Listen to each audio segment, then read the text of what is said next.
Hi, இது ஒரு awareness video. இந்த வீடியோ எதை பற்றினா, நம்ம எல்லாருமே கேர்ள்ஸுக்கு தான் ரொம்ப இம்பார்ட்டண்டான வீடியோ. நம்ம எல்லாருமே மந்த்லி யூஸ் பண்ணுற ஒரு பொருளை பற்றி. அது என்னென்னு உங்களுக்கு தெரிஞ்சிருக்கும். நான் எதை பற்றி சொல்கிறேன்னா, நாப்கின் தான்.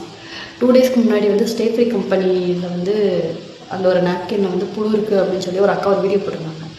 அதை பார்த்து எனக்கு ரொம்ப பயம். இன்றைக்கி மார்னிங் அதே இஷ்யூ எனக்கு நடந்துச்சு. ஆனால் ஸ்டே ஃப்ரீ கம்பெனி கிடையாது, விஸ்பர் பிராண்டில். நான் எப்போயுமே ஸ்டே ஃப்ரீ தான் யூஸ் பண்ணுவேன். ஆனால் அந்த வீடியோ பார்த்ததுக்கப்புறம் நான் விஸ்பர் கம்பெனி இன்றைக்கி யூஸ் பண்ணேன். அதில் புழு இருந்தது. இது ஏன் இப்போ நான் இந்த வீடியோவில் சொல்கிறேன் அப்படின்னா, நிறைய குழந்தைங்க 10 வயசுலேயே ஏஜ் அட்டன் பண்ணிடுறாங்க. அவங்களுக்கும் என்ன தெரியும். ஸோ இந்த வீடியோ எல்லாருக்குமே முடிஞ்ச அளவுக்கு ஷேர் பண்ணுங்கள். குழந்தைங்களுக்கு கொஞ்சம் சொல்லுங்கள், இப்படி யூஸ் பண்ணணும், இதை டபுள் செக் பண்ணி யூஸ் பண்ணுங்கள் அப்படிங்கிறத இன்ஃபார்ம் பண்ணுங்கள். பேரண்ட்ஸ் தான் இன்ஃபார்ம் பண்ணணும். எல்லாருமே கொஞ்சம் டபுள் செக் பண்ணி யூஸ் பண்ணுங்கள். தேங்க்யூ.